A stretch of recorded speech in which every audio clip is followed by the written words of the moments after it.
നമ്മുടെ വി.കെ. ശ്രീകണ്ഠൻ, അതായത് കോൺഗ്രസിൽ ഇപ്പോഴുള്ള പാലക്കാട്ടെ എം.പി, അടിപൊളിയാന്ന് പറയേണ്ടിയിരിക്കുന്നു കേട്ടോ. അദ്ദേഹത്തെ നമുക്ക് കോൺഗ്രസിന്റെ ചങ്ക് എന്ന് തന്നെ വിശേഷിപ്പിക്കാം. കാരണം അത്ര കരുത്തും തൻ്റെ ഇടമുള്ള ഒരു കോൺഗ്രസ് പ്രവർത്തകനാണ് അദ്ദേഹം. കോൺഗ്രസിന് വേണ്ടി തിളയ്ക്കുകയാണെന്ന് തന്നെ പറയേണ്ടിയിരിക്കുന്നു. നമ്മൾ കോൺഗ്രസിലെ പല മുതിർന്ന നേതാക്കന്മാരെയും കണ്ടിട്ടേ മാധ്യമങ്ങളോടെ ഇങ്ങനെ ഒരു നല്ല അടിപൊളി മറുപടി പറഞ്ഞ ഒറ്റ ഒരു നേതാവില്ല എന്ന് തന്നെ പറയേണ്ടിയിരിക്കുന്നു. അദ്ദേഹം കൊടുക്കേണ്ട സമയത്ത് കൊടുക്കേണ്ടതുപോലെ കൊടുക്കേണ്ടവർക്ക് കൊടുത്തു. ഇങ്ങനെ ആയിരിക്കണം തൻ്റെ ഇടത്തോടെ ഉഷിരുള്ള ഒരു കോൺഗ്രസ് പ്രവർത്തകൻ ചെയ്യേണ്ടത്. തൻ്റെ പാർട്ടിയിലുള്ള ഒരു പ്രവർത്തകനെ എന്തെങ്കിലും വീഴ്ച സംഭവിച്ചിട്ടുണ്ടെങ്കിൽ, അദ്ദേഹം തെറ്റ് ചെയ്തിട്ടുണ്ടെങ്കിലും അദ്ദേഹത്തെ പശ്ചാത്തപിക്കാനും തെറ്റുതിരുത്താനും ഒരവസരം കൊടുക്കുക എന്നുള്ള ഒരു കർത്തവ്യം കൂടി ഇവിടെ നമ്മുടെ ശ്രീകണ്ഠൻ നിർവഹിച്ചിരിക്കുകയാണ്. മാധ്യമങ്ങളുടെ വായിൽ നിന്ന് ചോദിച്ച ഓരോ ചോദ്യങ്ങൾക്കും മണിയായിട്ട് ഉത്തരം കൊടുത്തിരിക്കുകയാണ്. അവരെ തിരിച്ചു ചോദിക്കാത്ത വിധത്തിലുള്ള ഉത്തരം അദ്ദേഹം കൊടുത്തു.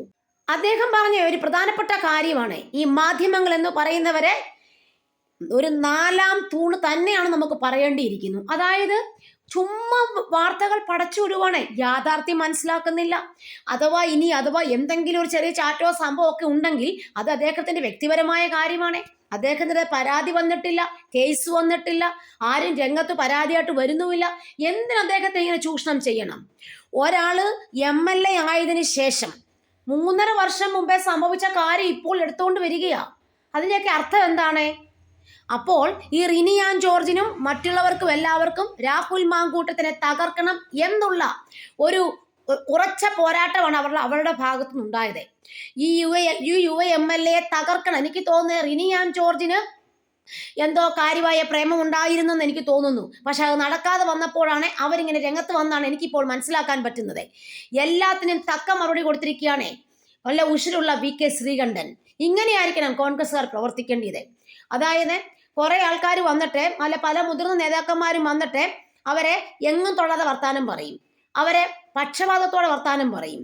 അവരുടെ വായിൽ നിന്ന് നല്ല ആൻസർ പോലും വീഴത്തില്ല. ഓരോരുത്തരും ചോദിക്കുന്നതിന് കറക്റ്റായിട്ടുള്ള ആൻസർ പോലും ഇല്ലാതെ തടി തപ്പുന്നതാണ് നമ്മൾ പലരെയും കണ്ടിട്ടുണ്ട്. അപ്പം വി.കെ. ശ്രീകണ്ഠൻ പറഞ്ഞ കുറേ പ്രധാനപ്പെട്ട കാര്യങ്ങൾ ഇവിടെ ഉണ്ട്. അവരോട് ഓരോ ചോദ്യത്തിനും ആൻസർ പറഞ്ഞപ്പോഴേക്കും അവർ തന്നെ ചിന്തിച്ചു, ശരിയല്ലേ, എന്തിനാണ് നമ്മൾ രാഹുൽ മാങ്കൂട്ടത്തെ തടയേണ്ടത്?